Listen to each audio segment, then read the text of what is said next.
नमस्कार। News station के सभी दर्शकों को हमारा नमस्कार। आज हम बात करेंगे आरआरबी एनटीपीसी एग्जाम की, जिसको लेकर लगातार ट्विटर पर ट्रेंड किया जा रहा है और बार-बार कहा जा रहा है कि कहीं न कहीं जो अभ्यर्थी हैं उनके साथ नाइंसाफी हो रही है, भेदभाव हो रहा है। तो आखिरकार हो क्या रहा है? क्यों ऐसा कहा जा रहा है? और सबसे बड़ी बात यह है कि रेल मंत्रालय बार-बार इसके बारे में अपनी बात सामने रख रहा है और सारी चीज़ों को साफ-साफ कहने की कोशिश कर रहा है। तो आखिरकार हो क्या रहा है? जो सवाल हैं, उनको हम सीधा-सीधा पूछते हैं आरआरबी चेयरमैन मुजफ्फरपुर से। आइए उन्हीं से बात करते हैं और उनको अपने साथ जोड़ते हैं और जानने की कोशिश करते हैं कि आखिरकार पूरा मामला क्या है। तो हमारे साथ मनीष चंद्र जी जुड़ चुके हैं, जो कि आरआरबी मुजफ्फरपुर से हैं, चेयरमैन हैं वहाँ के। सर, आपका न्यूज स्टेशन में स्वागत है। धन्यवाद सिद्धार्थ। सर, अगर हम इस रिक्रूटमेंट की बात करें, जो कि एनटीपीसी का एग्जाम बोला जाता है, ज्यादातर लोग इसी नाम से जानते हैं, तो इसमें सर ये कितना बड़ा एग्जाम होता है अगर हम इसकी बात करें, और इसमें किस तरीके के पद होते हैं? सिद्धार्थ, इसमें टोटल 35,281 पद अधिसूचित थे और इसमें करीब 1,25,00,000 अभ्यर्थियों ने अप्लाई किया था और ये बहुत मैसिव एग्जाम है। इसमें 6 लेवल के पद थे, 5 लेवल के पद थे बेसिकली। लेवल 2, लेवल का मतलब पे लेवल होता है, तो लेवल पे लेवल 2 से लेकर 3, 4, 5 और 6 के पद थे और सभी पदों की वैकेंसियां जोड़कर 35,281 थी। सिद्धार्थ सर, यहाँ पर जब इस एग्जाम की बात करते हैं तो सीबीटी 1 का रिजल्ट आप लोगों ने जारी किया जी। और रेलवे का दावा है कि जैसा कि जो नोटिफिकेशन में था कि 20 गुना अभ्यर्थियों को लिया जाएगा अगले राउंड के लिए, तो उनको सिलेक्ट किया गया है। लेकिन जो अभ्यर्थी हैं वो कह रहे हैं 20 गुना कैंडिडेट लेने की बजाय 20 गुना रोल नंबरों को सीबीटी 2 के लिए क्वालिफाई कर दिया गया। अब एक बड़ा सवाल उठ रहा है कि जो उम्मीदवार क्वालिफाइड हैं, उनके रोल नंबर एक से ज्यादा बार काउंट किए गए। तो ये जो बार-बार सवाल उठाया जा रहा है कि रेलवे दावा कर रही 20 गुना और वो कह रहे नहीं साहब 20 गुना नहीं है। क्या कहेंगे सर इस पर? सिद्धार्थ, जैसा कि मैंने बताया कि टोटल 35,281 पोस्ट थे या वैकेंसियां थी और हम लोगों ने एग्जैक्टली 20 गुना अर्थात 7,05,446 अभ्यर्थियों को शॉर्टलिस्ट किया है सीबीटी 2 के लिए। इसमें ये मैं चार्ट दिखाना चाहूँगा। इसमें हम लोग देख सकते हैं कि लेवल 2 का पद है, इसका पे स्केल इनिशियल पे 19,990 होता है। इसमें जूनियर क्लर्क, अकाउंट क्लर्क वगैरह पोस्ट होते हैं। ये इसमें मिनिमम एजुकेशनल क्वालिफिकेशन 10+2 है। इसका मतलब ये नहीं है कि ये एक्सक्लूसिवली 10+2 वाले कैंडिडेट्स के लिए रिजर्व पोस्टें हैं। ये मिनिमम क्वालिफिकेशन है, अर्थात लीगली जो इससे ऊपर क्वालिफिकेशन वाला है, जैसे ग्रेजुएट है, पोस्ट ग्रेजुएट है, ऑल सच कैंडिडेट्स एलिजिबल हैं इसके लिए compete करने के लिए। अब इसकी वैकेंसी देख लें, इसमें 5,663 वैकेंसीज थी और इसमें जस्ट 20 गुना अर्थात 1,13,301 अभ्यर्थियों को शॉर्टलिस्ट किया गया है नेक्स्ट स्टेज के लिए। इसी तरह से लेवल 3 जो है उसकी मिनिमम क्वालिफिकेशन 10+2 है, पर अगेन इसमें ग्रेजुएशन के भी लोग आ सकते हैं। इसमें भी 20 गुना अभ्यर्थियों को शॉर्टलिस्ट किया गया है अगले स्टेज के लिए। उसी तरह से 4, 5, 6 जो कि ग्रेजुएशन लेवल के पोस्ट हैं। आप ये पे लेवल का अंतर देखें, जो 2 लेवल का पद है उसका पे स्केल 19,990 है और जो 6 लेवल का पद है उसका इनिशियल पे 35,400, अर्थात काफी अंतर है। लेकिन अगर आप टोटल रिक्तियों को देखें तो हर ग्रेड में 20 गुना कैंडिडेट्स को अगले स्टेज के लिए शॉर्टलिस्ट किया गया है, अर्थात 35,000 वैकेंसी के लिए 7 लाख से ऊपर अभ्यर्थियों को शॉर्टलिस्ट किया गया है सेकेंड स्टेज के लिए। इसमें एक और स्लाइड में दिखाना चाहूंगा जिसमें कुछ रूल पोजीशन है।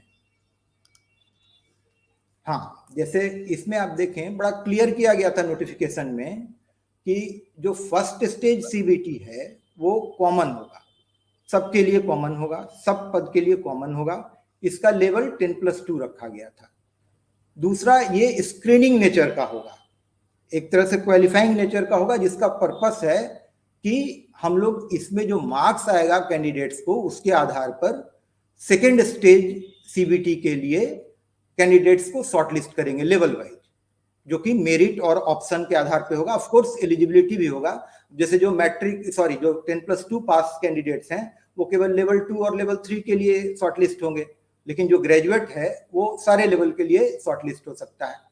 इसी तरह से एकदम स्पष्ट किया गया था कि सेकेंड स्टेज सीबीटी होगा वो कॉमन नहीं होगा, वो सेपरेट होगा, वो हर लेवल के लिए, जैसे लेवल 2 का सेकेंड स्टेज सीबीटी अलग होगा, 3 का अलग होगा, हर लेवल के लिए जो लेवल 2 होगा वो अलग होगा और ग्रेडेड डिफिकल्टी लेवल से होगा। जैसा कि मैंने दिखाया कितना अंतर है पे स्केल में, उसी तरह से हर लेवल 2 की तुलना में लेवल 3 का एग्जाम सपोज कि वो ज्यादा थोड़ा टफ होगा, लेवल 6 जो हाईएस्ट लेवल का है वो और ज्यादा ग्रेडेड डिफिकल्टी लेवल पे ऊंचा होगा।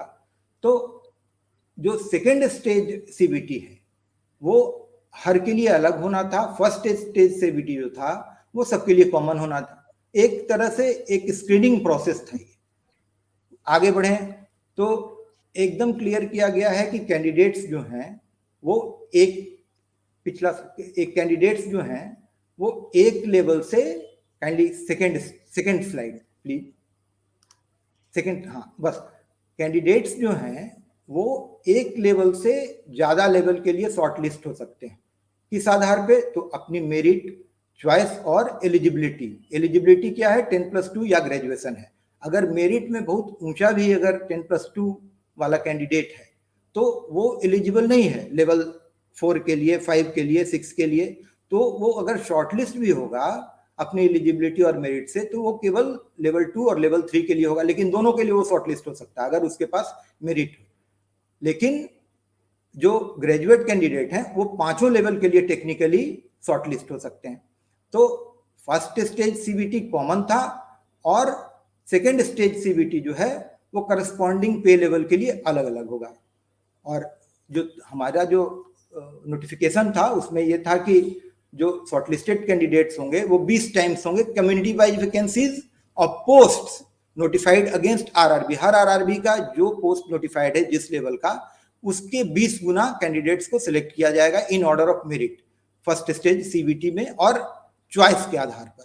अगर एलिजिबल है, चॉइस एक से ज्यादा पोस्ट के लिए दिया है उसने, हर के कट ऑफ से ऊपर आ रहा है, तो वो एक लेवल से ज्यादा लेवल के लिए भी वो शॉर्टलिस्ट हो सकता है, परंतु उसको हर अलग लेवल के लिए अलग सीबीटी में अपीयर होना पड़ेगा।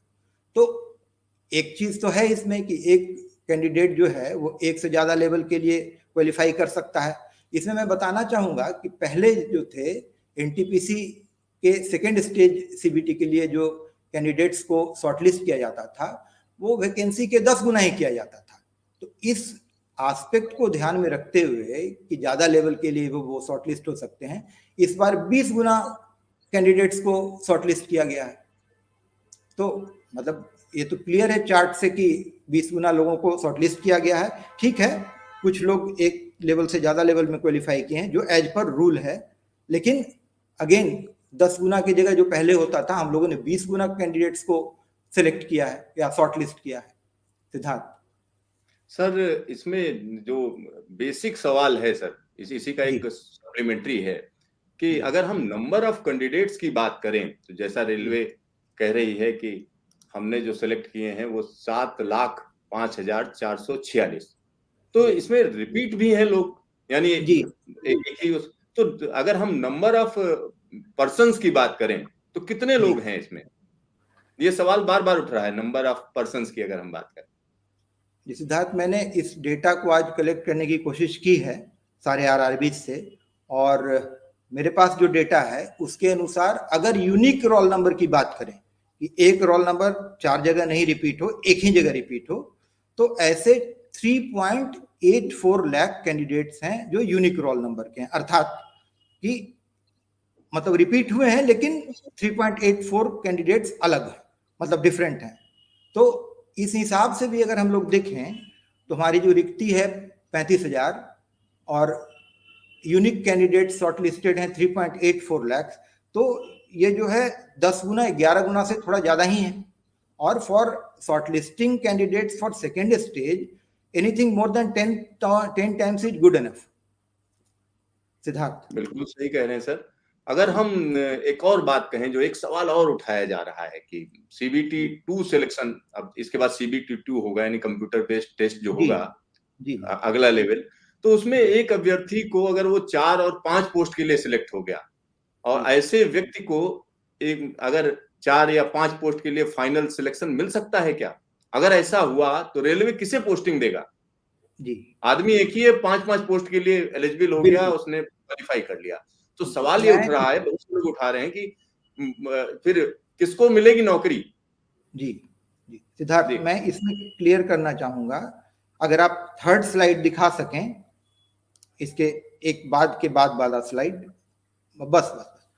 तो इसमें सिद्धार्थ नोटिफिकेशन के पारा 1.1 में ये बड़ा क्लियरली मेंशन्ड है कि एक बार अभ्यर्थी अपने मेरिट और चॉइस के अनुसार इम्पैनल हो जाता है या चुन लिया जाता है एक पद पे, तो ऐसे कैंडिडेट अपने राइट को फोरफिट कर देंगे कि किसी और पोस्ट के लिए कंसीडर उनको किया जा सके। जो हम लोग फाइनल पैनल बनाने लगेंगे, जो डॉक्यूमेंट वेरिफिकेशन का स्टेज होता है, तो उसमें हम लोग उनसे फाइनल चॉइस ले लेंगे और हम लोग ऊपर से स्टार्ट करेंगे। जैसे सबसे पहले 6 लेवल से स्टार्ट करेंगे, जो हाईएस्ट लेवल है, उसमें लोगों को हम लोग सेलेक्ट कर लेंगे। उसके बाद जब 5 में हम लोग हाथ लगाएंगे, लेवल 5 में, तो ये 6 लेवल में जो ऑलरेडी सेलेक्ट हो चुके हैं उनको मौका नहीं मिलेगा। 5 में जो सिलेक्ट हो जाएंगे उनको 4 में मौका नहीं मिलेगा। इस तरह से किसी भी हाल में एक कैंडिडेट को केवल एक पद पे सिलेक्ट किया जाएगा, भले ही वो अभी इस स्टेज में सीबीटी 2 लेवल पे एक से ज्यादा पदों के लिए वो क्वालिफाई कर गया हो या शॉर्टलिस्ट हो गया। सिद्धार्थ सर, तो फाइनल ये भ्रम सिलेक्शन दूर हो जाना चाहिए कि कोई व्यक्ति अगर 5-6 पदों पर जो है सिलेक्ट हो गया, तो उसको जो पहली, यानी ऊपर से आप शुरू करेंगे, यानी 6 लेवल से शुरू करके एक एक करके लिस्ट जारी होती रहेगी, यही कह रहे हैं ना? नीचे आते जाएंगे और इस तरह से आप देखेंगे, या मैं और आगे एक्सप्लेन करूंगा कि इससे 10+2 वाले जो लड़के हैं उनको कैसे फायदा होगा। सिद्धार्थ सर, यहाँ पर ये बात हो गई कि किस तरीके से ये जो भ्रम पैदा किया जा रहा है उसको दूर किया, हम कह सकते हैं मनीष जी ने। अब सर एक और चीज है, आरआरबी ने 10+2 और ग्रेजुएशन लेवल का कॉमन एग्जाम क्यों कराया, अलग अलग क्यों नहीं? और ऐसा कहा जा रहा है कि बैल और घोड़े को एक साथ दौड़ा दिया गया है, इससे ग्रेजुएशन वालों को फायदा और 10+2 वालों को नुकसान होगा। ये बार बार जो है ट्रेंड कराया जा रहा है कि बड़ा नुकसान कर रहे हैं रेलवे वाले, क्या कहेंगे? जी सिद्धार्थ, ये बड़ा इंटरेस्टिंग क्वेश्चन है और उतना ही भ्रामक क्वेश्चन भी है। ये मैं ये पहले ही क्लियर कर चुका हूं कि सीबीटी 1 का जो पर्पस था वो स्क्रीनिंग था, ताकि कैंडिडेट्स को सेकेंड स्टेज ऑफ सीबीटी के लिए, सीबीटी का मतलब कंप्यूटर बेस्ड टेस्ट होता है, तो सेकेंड स्टेज सीबीटी के लिए शॉर्टलिस्ट किया जा सके। अब हम लोग मान लेते हैं कि हम लोग अलग एग्जाम कराते, 10+2 जिसमें मिनिमम क्वालिफिकेशन था स्केल 2 और scale 2 and level 2 and level 3 वाले पोस्ट का, उसका हम लोग अलग एग्जाम कराते, सपोज करते हैं। इसमें रिक्तियां जो थी वो 10,600 रिक्तियां थी, मान लीजिए इनका अलग नोटिफिकेशन निकलता।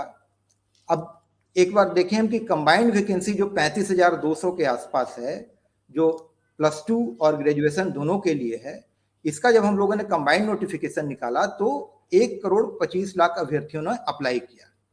अगर 10+2 अभ्यर्थियों का हम लोग अलग नोटिफिकेशन निकालते तो यू रेस्ट एश्योर्ड कि इसमें भी 1.25 करोड़ कैंडिडेट अप्लाई करते। काहे कि लीगली हम किसी भी हाल में जो 10+2 से ऊपर के कैंडिडेट हैं, जैसे ग्रेजुएट हैं, पोस्ट ग्रेजुएट हैं, उनको इसमें भरने के लिए, फॉर्म भरने से हम लोग नहीं रोक सकते थे। तो इसके लिए भी आपको उतने ही कैंडिडेट्स अप्लाई कर देते, और इसमें भी जो मेरिट बनती उसमें किसी भी हाल में ग्रेजुएशन क्वालिफिकेशन वाले, पोस्ट ग्रेजुएशन क्वालिफिकेशन वाले सारे अभ्यर्थी चुने जाते। तो अब कुल मिल, अब इसके अलावा अब मान लीजिए कि हम लोगों ने 10+2 का अलग कर दिया, तो ग्रेजुएशन वाला का भी हम लोग अलग एग्जाम करते, उसमें भी ये ग्रेजुएशन और पोस्ट ग्रेजुएशन वाले लोग चुने जाते। इससे होता क्या कि एक अभ्यर्थी जो ग्रेजुएशन या उससे ऊपर लेवल का है वो दोनों में चुना जाता और 2 सीट ऑक्युपाई कर लेता। और एक पद ज्वाइन करता। इसके बजाय जो हम लोगों ने कंबाइंड एग्जाम लिया है, इसमें फाइनल सिलेक्शन से पहले, जैसा कि मैं आपको बता रहा था, मैं उसको थोड़ा एलेबोरेट कर देता हूं। हम लोग सबसे पहले लेवल 6 के एलिजिबल अभ्यर्थियों को डॉक्यूमेंट वेरिफिकेशन या फाइनल स्टेज में बुलाएंगे। उनको चुन लेने के बाद वो एक बार सिलेक्ट हो जाते हैं, फिर हम लोग नीचे लेवल पे जाएंगे, फिर लेवल 5, लेवल 4, लेवल 5 के लोगों को चुनेंगे।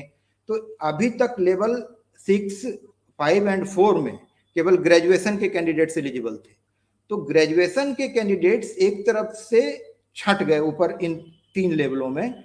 और आपको मैं बताना चाहूँ, ग्रेजुएशन की जो वैकेंसीज हैं वो 26,000 है, 26,678। और +2 वाला जो सो कॉल्ड +2 जिसको कहा जा रहा है कि वैकेंसीज जो हैं वो 10,600 हैं। मतलब 2.5 गुना वैकेंसी है ग्रेजुएशन वालों में।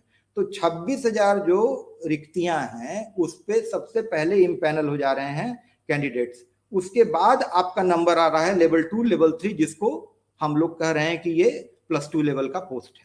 तो ऑब्वियसली जब तक हम पहुंचते हैं लेवल 3 और लेवल 2 के डॉक्यूमेंट वेरिफिकेशन, मतलब फाइनल स्टेज में, तब तक ये 26,000 लोग तो ऊपर जा चुके हैं। तो ऑब्वियसली कंपटीशन जो है वो काफी कम हो जाएगा, इन द सेंस कि ग्रेजुएशन वाले लड़के ऊपर चले गए, उनको एक पोस्ट से ज्यादा पोस्ट पे आने का राइट नहीं है। तो जो नीचे 3 और 2 के जो लेवल के पोस्ट हैं वो तो ज्यादा ओपन हो जाएगा ना, 10+2 जिसकी एलिजिबिलिटी है उसके लिए। तो किसी भी हाल में ये तो फायदेमंद है ना कंबाइंड एग्जाम कराना। सिद्धार्थ, सर एक सही डिसीजन है, इसमें फायदा ही हो रहा है उनको। सर यही बात बार बार कही जा रही है कि नहीं नहीं इंटरमीडिएट वालों का हक मारा जा रहा है। तो उनको अश्योर करिए कि सर हक नहीं मारा जा रहा है। मैं बता तो क्या रहा हूँ, कहेंगे? मैं वही तो बता रहा हूँ कि सबसे पहले चूंकि 6, 5 और 4 लेवल हायर लेवल का हम लोग फाइनल पैनल बनाएंगे, डॉक्यूमेंट वेरिफिकेशन करेंगे। तो ये लोग 26,000 लोग तो ऊपर चले गए। इन 26,000 में कई लोग आपको पास करेंगे लेवल 2 और लेवल 3 के लिए, लेकिन उनको बुला ही नहीं जाएगा डॉक्यूमेंट वेरिफिकेशन फाइनल स्टेज में। तो जाहिर है कि ज्यादा पोस्ट 10+2 लेवल के अभ्यर्थियों के लिए अवेलेबल होगा। और एक ये विन विन सिचुएशन है जिसको प्रेजेंट किया जा रहा है कि नहीं, अलग होता तो अच्छा रहता। अरे अलग होता तो वो लोग भी आ जाते हैं, इसमें डबल जगह सेलेक्ट होते। अब तो एक ही जगह सेलेक्ट होंगे ना। इसमें हमारा क्लियर नियम है कि एक से ज्यादा जगह आपको सिलेक्ट नहीं कर सकते हैं। तो मेरे अनुसार और लॉजिकली भी ये 10+2 लेवल के अभ्यर्थियों के लिए एक फायदेमंद और विन विन सिचुएशन है। सिद्धार्थ सर एक और चीज कहा जा रहा है कि रेलवे का कहना है कि जो कुछ है सब नोटिफिकेशन के हिसाब से हो रहा है। जी, और अभ्यर्थी कह रहे हैं नोटिफिकेशन में यह भी कहा गया था कि परीक्षा 2019 में ही होगी, लेकिन परीक्षा 2021 में हो रही है। अब उसके पीछे रीजन रहे होंगे। और रिजल्ट 2022 में मिल रहा है। अभी CBT 1 का ही रिजल्ट मिला है। अभ्यर्थियों का कहना है जब फॉर्म भरवाया गया था तब उनका ग्रेजुएशन का फाइनल रिजल्ट नहीं आया था, जिसके कारण उन्हें 10+2 लेवल के पदों पर ही फॉर्म डालना पड़ा था। जी, अब जब रिजल्ट आ गया है तो ग्रेजुएशन वालों का कट ऑफ अलग है और 12वीं वालों का अलग। अलग अलग कट ऑफ के चलते अभ्यर्थियों का कहना है कि 12वीं के स्टूडेंट के लिए लेवल प्लेइंग फील्ड ही नहीं रह गई है। वह इसको सरासर नाइंसाफी कह रहे हैं। क्या कहेंगे सर इस पर? तो ये भी कह रहे हैं कि अगर अभी हमको कंसीडर किया जाता तो अब तो हम ग्रेजुएट भी हो गए। 10+2 में हमने अप्लाई किया, 3 साल में we have done graduation also. ये तो वही बात हुई ना, जैसे फॉर्म निकला था उस समय 10+2 वालों के लिए, जो मान लीजिए यूआर कैटेगरी के जो कैंडिडेट थे, उनका अपर एज लिमिट 30 साल था। अब आज उनका एज लिमिट 33 साल हो गया है, तो क्या वो एलिजिबल नहीं रह जाएंगे? इसमें सिंपल सी बात है कि एजुकेशनल क्वालिफिकेशन हो या एज हो, उसमें नोटिफिकेशन में एक कट ऑफ डेट दिया जाता है, उसी दिन उसकी एलिजिबिलिटी देखी जाती है। अब बाद में हायर क्वालिफिकेशन कोई ले ले या उसका एज बढ़ जाए, उससे कोई फर्क नहीं पड़ता है। अब मैं दूसरी बात बताना चाहता हूं कि ग्रेजुएशन वालों का और 10+2 वालों का कट ऑफ अलग है। इसमें फॉर एग्जांपल आप देखें तो लेवल 5 में जो ग्रेजुएशन लेवल का पद है उसमें सबसे ज्यादा रिक्तियां हैं, उसमें 17,300 रिक्तियां हैं, 17,393 रिक्तियां हैं। अब इसमें एलिजिबल कौन है भाई? तो केवल ग्रेजुएशन के कैंडिडेट एलिजिबल है, 10+2 वाले एलिजिबल नहीं है। इसकी तुलना में आप लेवल 2 देखें तो 5,663 रिक्तियां हैं। इसमें एलिजिबल कौन है? 10+2 वाले भी एलिजिबल हैं, ग्रेजुएट भी एलिजिबल हैं, पोस्ट ग्रेजुएट भी, मतलब कोई भी जो 10+2 से ऊपर है वो एलिजिबल है। तो अगर आप देखें तो कैंडिडेट की संख्या लेवल 2 में बहुत ज्यादा बढ़ जाती है और लेवल 5 में काफी घट जाती है। लेवल 5 की रिक्तियां जो हैं 3 गुनी ज्यादा हैं, लेवल 2 की रिक्तियां 1/3 हैं। तो ऐसी स्थिति में एक तो लेवल 2 में रिक्ति कम है, कैंडिडेट्स ज्यादा एलिजिबल हैं, तो इन कारणों से लेवल 2 का कट ऑफ या लेवल 3 का कट ऑफ ज्यादा लगता है और इसका कट ऑफ कम लगता है, जो काफी लॉजिकल है। Siddharth, sir basically demand and supply का रूल लग रहा है। अच्छा सर, एक और जो सवाल उठ रहा है, नॉर्मलाइजेशन का जी जो प्रोसेस है उस पर अभ्यर्थी सवाल उठा रहे हैं। जी अब क्या प्रोसेस है और इसके पीछे क्या लॉजिक है, क्या जी तर्क दिया जा रहा है, क्यों नॉर्मलाइजेशन की बात है? और क्योंकि इसमें एक बड़ी संख्या में अभ्यर्थी भाग ले रहे हैं तो उनको लग रहा है नॉर्मलाइजेशन की प्रक्रिया जो है ऐसी बनाई गई है जिसमें अलग अलग चीजों को जो है आप बराबर कर रहे हैं। जरा समझाइए सर, है क्या नॉर्मलाइजेशन? सिद्धार्थ, जब भी कोई कॉम्पिटिटिव एग्जाम होता है और उसमें एक से ज्यादा शिफ्ट होता है तो नॉर्मलाइजेशन पिक्चर में आ जाता है। मैं आपको नॉर्मलाइजेशन का फॉर्मूला दिखाता हूं जो स्लाइड 3 में है। देखिए, ये नॉर्मलाइजेशन का फॉर्मूला है, देख के कुछ समझ में नहीं आता है और इसमें सारे कैरेक्टर्स को चूंकि मैं एक्सप्लेन नहीं कर पाऊंगा, इसलिए इस फॉर्मूले को एक्सप्लेन करने के बजाय मैं लेमन टर्म में इसको एक्सप्लेन करता हूं जिससे कुछ ज्यादा समझ में आ जाए। अब सपोज कीजिए एनटीपीसी का CBT 1, ये 57 दिन एग्जाम चला था, 57 डेज, 100 से ज्यादा शिफ्ट में एग्जाम हुए थे। अब किसी एक दिन के शिफ्ट को हम लोग कंसीडर करते हैं, हर डे 2 शिफ्ट होते थे। मान लीजिए फर्स्ट शिफ्ट में 50,000 लड़के अपीयर हुए, 50,000 बच्चे अपीयर हुए और 100 नंबर के एग्जाम में सबका एवरेज मार्क्स जो निकाला गया वो 60 मार्क्स था। फिर उसी दिन सेकेंड शिफ्ट में अगेन 50,000 लड़के अपीयर हुए और उनका एवरेज मार्क्स जो था वो 100 में 50 मार्क्स था। तो फर्स्ट शिफ्ट में एवरेज मार्क्स 60 था, सेकेंड शिफ्ट में एवरेज मार्क्स 50 था। तो इसका मतलब ये नहीं होता है कि सेकेंड शिफ्ट के लड़के कम मजबूत थे या फर्स्ट शिफ्ट के लड़के ज्यादा तेज थे। इसका सिंपल यही मतलब हम लोग मानते हैं कि सेकेंड शिफ्ट में जिसमें कम मार्क्स आया है उसका सवाल का डिफिकल्टी लेवल ज्यादा था। तो प्रैक्टिकली डिफिकल्टी लेवल को एक लेवल पे मेंटेन करना जहां 100 शिफ्ट में एग्जाम हो रहा है पॉसिबल नहीं हो पाता है, इसीलिए नॉर्मलाइजेशन की प्रक्रिया अपनाई जाती है। नॉर्मलाइजेशन जो है उसका बेसिक आइडिया ये है, एक मैथमेटिकल प्रक्रिया है जिसके द्वारा कैंडिडेट्स के मार्क्स को इक्वलाइज कर दिया जाता है जो मल्टीपल शिफ्ट में एग्जाम देते हैं। और मान लीजिए कि 100 शिफ्ट में देखें तो किसी एक शिफ्ट का एवरेज मार्क्स मान लीजिए 70 नंबर हो जा रहा है और सबसे कम वाले का मान लीजिए कि 55 नंबर हो जाता है। तो नॉर्मलाइजेशन वो इक्वलाइजेशन की प्रक्रिया है, मैथमेटिकल प्रोसेस है, जिससे जिसको बहुत ज्यादा मार्क्स है उसको एक मिडिल लेवल पे लाते हैं, जिसको कम मार्क्स है जिस शिफ्ट में उसको भी मिडिल लेवल पे लाते हैं और एक लेवल फील्ड बनाया जाता है।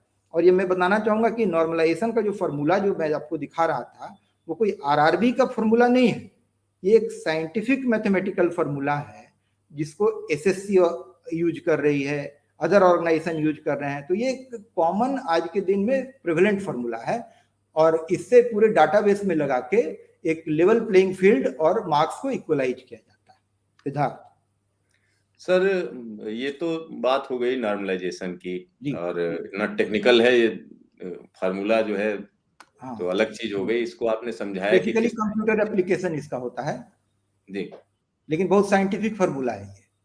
अच्छा सर। इसमें अगर आप देखें तो सबसे पहला आइटम जो है वो है कि सारे शिफ्ट में 100 शिफ्ट मान लीजिए हुए, सारे शिफ्ट में जो 0.1% हाईएस्ट मार्क्स गेटर हैं उनका एवरेज है, उससे घटाया गया सारे शिफ्ट का जो एवरेज मार्क्स है उसको घटा दिया गया। उसको डिवाइड जो हम कर रहे हैं किसी एक पर्टिकुलर शिफ्ट के जो टॉप 0.1% कैंडिडेट हैं उनका मार्क्स, उनका एवरेज मार्क्स है, उसमें से उसी पर्टिकुलर शिफ्ट का जो एवरेज मार्क्स है उसको घटाया गया।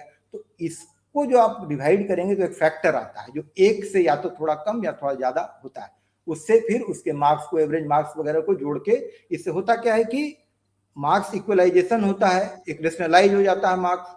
और इसमें ये होता है कि कुछ लोगों का मार्क्स घट जाता है, किसी का बढ़ जाता है।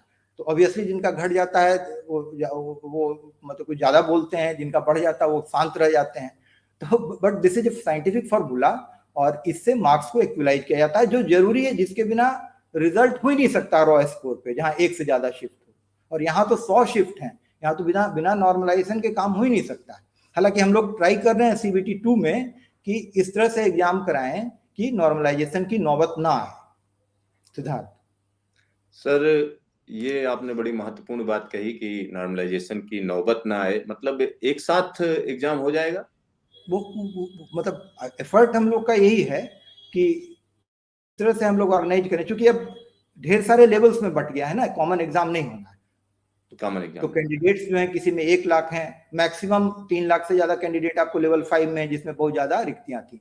तो कोशिश की जाएगी कि एक ही शिफ्ट में एग्जाम हो जाए। जहां एक शिफ्ट में एग्जाम होगा, एक ही क्वेश्चन पेपर रहेगा, डिफिकल्टी लेवल डिफरेंट नहीं होगा, नॉर्मलाइजेशन की बात ही नहीं होगी। तो ये अभी तक थिंकिंग चल रही है हम लोग की कि CBT 2 में नॉर्मलाइजेशन ना करना पड़े। सिद्धार्थ सर, एक और चीज है, NTPC CBT 2 की प्रक्रिया कब तक पूरी कर ली जाएगी, और उम्मीदवारों का सिलेक्शन और ज्वाइनिंग का प्रोसेस कब तक पूरा कर लिया जाएगा? क्या इसकी कोई टाइमलाइन बनाई है आप लोगों ने? ज्वाइनिंग तो मैं नहीं बता पाऊंगा, बट जो CBT 1 का रिजल्ट निकला है, तो CBT 2 का एग्जाम जो है हम लोग 14 फरवरी से 18 फरवरी के बीच 2022 में करेंगे। मतलब करीब 1 महीने से कम टाइम बाकी है। और इसके बाद हम लोग हर संभव कोशिश करेंगे कि CBT 2 का रिजल्ट 15 मार्च 22 तक दे दें। अब इसमें क्या है कि कई कैटेगरीज हैं जिनमें टाइपिंग टेस्ट होता है, जैसे क्लर्क कम टाइपिस्ट है, सीनियर क्लर्क कम टाइपिस्ट है, अकाउंट असिस्टेंट है, तो इनमें टाइपिंग टेस्ट होता है। इसी तरह से ASM है, जो लेवल 6 का पोस्ट है, इसमें एक तरह का साइकोलॉजिकल टेस्ट, जिसको कंप्यूटर बेस्ड एप्टीट्यूड टेस्ट कहते हैं, वो होता है। सब सारा ऑनलाइन टेस्ट होता है। तो इन टेस्ट में काफी लोग रहेंगे, इनको हम लोग पूरी कोशिश करेंगे कि अप्रैल में इसको खत्म कर दिया जाए। और इसके बाद फिर फाइनल स्टेज जो डॉक्यूमेंट वेरिफिकेशन का स्टेज होता है, तो डॉक्यूमेंट वेरिफिकेशन का स्टेज हम लोग अपनी तरफ से पूरी कोशिश कर रहे हैं कि मई जून में इसको खत्म कर लिया जाए। उसके बाद फिर मेडिकल और इम्पैनलमेंट और ज्वाइनिंग होगा।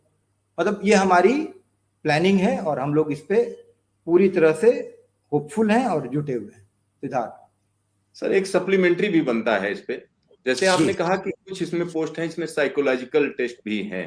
जी तो जो लोग, मान लिया हमने ऑप्ट किया कि हम स्टेशन मास्टर बनेंगे, ठीक है, और उसको हमने ओके कर दिया, उसके बाद हम साइकोलॉजिकल टेस्ट में बाहर हो गए जी, तो क्या हमें और दूसरी पोस्ट के लिए कंसीडर किया जाएगा? क्या हमारे बिल्कुल। कोई मौका मिलेगा कि हम बाहर हो जाएंगे एकदम? जी जी, इसीलिए तो मैं बोल रहा हूँ ना कि बहुत जरूरी है कि डिफरेंट लेवल में जो एलिजिबल है उनको उसमें क्वालिफाई कराया जाए, शॉर्टलिस्ट किया जाए। अगर कोई साइकोलॉजिकल टेस्ट में नहीं क्वालिफाई करते हैं तो उनको उसके बाद, जो अगर लेवल 5 में वो क्वालिफाइड हैं, लेवल 2 में क्वालिफाइड हैं, तो उसमें उनको मौका मिलेगा। लेकिन अगर क्वालिफाई कर जाते हैं और वो पोस्ट ले लेते हैं तो फिर नीचे मौका नहीं मिलेगा उनको। अगर उन्होंने अच्छा अच्छा अच्छा, मतलब साइकोलॉजिकल टेस्ट में क्वालिफाई कर दिया और पोस्ट ले ली, तो उसके बाद फिर कोई मौका नहीं मिलेगा? फिर दूसरा पोस्ट उनको नहीं मिलना। नहीं मिलेगा। मतलब ये है कि इसमें कोई घबराने की जरूरत नहीं है कि अगर मान लिया आपको साइकोलॉजिकल टेस्ट में, तो आप जो आपके पास ऑप्शन है उनको ऑप्ट कर सकते हैं, यही करें? जी जी जी जी जी जी। तो यहाँ पर तमाम जो हमारे दर्शक हैं जो देख रहे हैं, उनको बहुत सी चीजें यहाँ पर समझ में आई होंगी। सर, एक आखिरी सवाल है कि जो भर्ती की प्रक्रिया है वो कितनी पारदर्शी है, और भरोसा बनाए रखने के लिए रेलवे ने क्या क्या कदम उठाए हैं? मैंने हर बार सुना है कि रेलवे में होता क्या है, तमाम दलाल घूमते हैं जो कहते हैं हम रेलवे में जो है एंट्री करा देंगे, और पैसे का भी खेल बताते हैं कि फला जगह देना है, इस जगह देना है। क्या कोई इस तरीके के लोग करा सकते हैं किसी का? देखिए सिद्धार्थ, एग्जाम में इम्पर्सोनेटर्स तो पकड़े जाते हैं, किसी की जगह पे कोई दूसरा बच्चा एग्जाम देता रहता है, लेकिन जनरली एग्जाम स्टेज में पकड़ लिए जाते हैं, डॉक्यूमेंट वेरिफिकेशन स्टेज में पकड़ लिए जाते हैं। तो हमारी पूरी कोशिश रहती है कि ऐसा ना हो पाए। हमारी जो भर्ती प्रक्रिया है वो पूर्णतः पारदर्शी है और केवल मेरिट बेस्ड है। अब जैसे हम लोग ऑनलाइन एप्लीकेशन इनवाइट करते हैं, फिर कंप्यूटर बेस्ड टेस्ट होता है। कंप्यूटर बेस्ड जो टेस्ट होता है उसमें कई लेवल पर जांच की जाती है। अभ्यर्थियों का बायोमेट्रिक अटेंडेंस लिया जाता है एग्जाम से पहले, फिर एग्जाम के बीच में बायोमेट्रिक अटेंडेंस लिया जाता है, फोटो लिया जाता है, पूर्ण प्रक्रिया की वीडियो रिकॉर्डिंग कराई जाती है। आइडिया यही है कि जब फाइनल वो लोग आए डॉक्यूमेंट वेरिफिकेशन में, तो उसमें जितने जगह पे उनका ये बायोमेट्रिक अटेंडेंस दिया गया है सारे को हम लोग मशीन से मिला लेते हैं। तो अगर कहीं भी कोई दूसरा लड़का उनकी जगह पे बैठा हो तो पकड़ में आ जाता है। वीडियो रिकॉर्डिंग भी रहती है कि अगर मान लीजिए कोई शक हुआ, बहुत तरह से फोटो अच्छा नहीं आया, तो उसमें वीडियो रिकॉर्डिंग से देख सकें। तो हर स्टेज में हम लोग काफ़ी चेक करते हैं, काफ़ी प्रिकॉशंस लेते हैं। इसके अलावा आप देखें तो रिजल्ट निकालने से पहले जो अभ्यर्थी लोग होते हैं उनका जो कॉपी OMR शीट होता है या जो उनका परफॉर्मेंस होता है, जो उन्होंने सही बनाया गलत बनाया, इसको हम लोग उनको अवेलेबल करा देते हैं ऑनलाइन। इसके अलावा जो क्वेश्चन है उसका मॉडल आंसर भी अवेलेबल कराते हैं। कभी कभी मॉडल आंसर में गलती होती है, तो अब इस स्टेज पे जो अभ्यर्थी होते हैं उनको ये ऑप्शन रहता है कि वो ऑब्जेक्ट कर सकते हैं। वो अपना ऑब्जेक्शन, हजारों संख्या में ऑब्जेक्शंस आते हैं, सारे ऑब्जेक्शंस का एक्सपर्ट के साथ मिलकर हम लोग मिल बैठकर निराकरण करने के बाद ही रिजल्ट बनाते हैं। तो मुझे तो लगता है कि काफी पारदर्शिता हम लोग मेंटेन करते हैं इसमें। तो सर अगर कोई इस तरीके का दलाल किसी को दिखे तो तुरंत जो है वो रेलवे को बता दे कि साहब ये करा रहे हैं भर्ती, तुरंत उसकी शिकायत करनी चाहिए उसे। बिल्कुल, हम लोग इसमें काफी एडवर्टीजमेंट निकालते हैं, हमारे वेबसाइट पे एकदम काफी प्रोमिनेंटली ये डिस्प्ले होता है कि आप हमको बताएं। कभी कभी बताया भी जाता है, पकड़े भी जाते हैं। एक पकड़ा जाता है तो उसके साथ पूरा सीरीज पकड़ा जाता है। सर आपका ढेर सारा धन्यवाद। एक चीज मैं बोलना चाहूंगा कि जो लोग पास कर गए हैं, फॉर्चुनेट पीपल, फॉर्चुनेट बच्चे जो CBT 2 के लिए क्वालिफाई कर गए हैं, मैं उनको बधाई देता हूं। कृपया अच्छी तरह तैयारी करें। और अनफॉर्चुनेटली जो नहीं पास कर पाए हैं, तो मैं ये बताना चाहूंगा कि हम लोग हर एग्जाम में नहीं पास कर पाते हैं, मैं भी नहीं कर पाता था। Failure is part of life, but उसको सही ढंग से लें, मेरिट के अलावा और कोई ऑप्शन नहीं है। तो मैं उनसे अनुरोध करूंगा कि कृपया अब आगे का फ्यूचर को प्लान करते हुए, मतलब एक नई एनर्जी, नए जोश के साथ तैयारी शुरू करें। और मैं आप सबको गणतंत्रता दिवस की अग्रिम शुभकामनाएं देता हूं। Thank you Siddharth.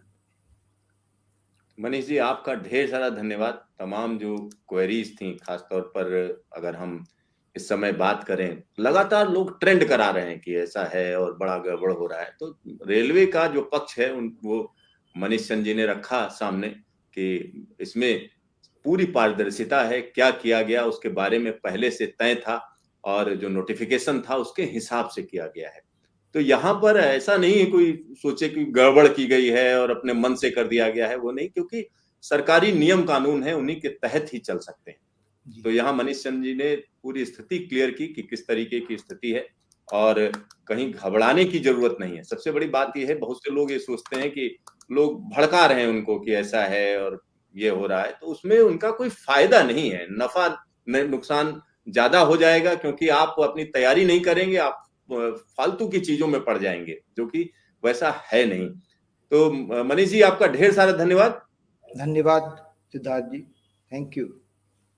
तो यहाँ पर हम आपको बता दें कि जो NTPC RRB की बात थी, क्योंकि 2019 में नोटिफिकेशन निकला, उसके बाद एग्जाम का प्रोसेस शुरू हुआ, थोड़ा डिले हुआ। डिले इसलिए हुआ, बीच में कोरोना का मामला, इसके अलावा ढेर सारी एप्लीकेशन आ गई, तो एक लंबा प्रोसेस है।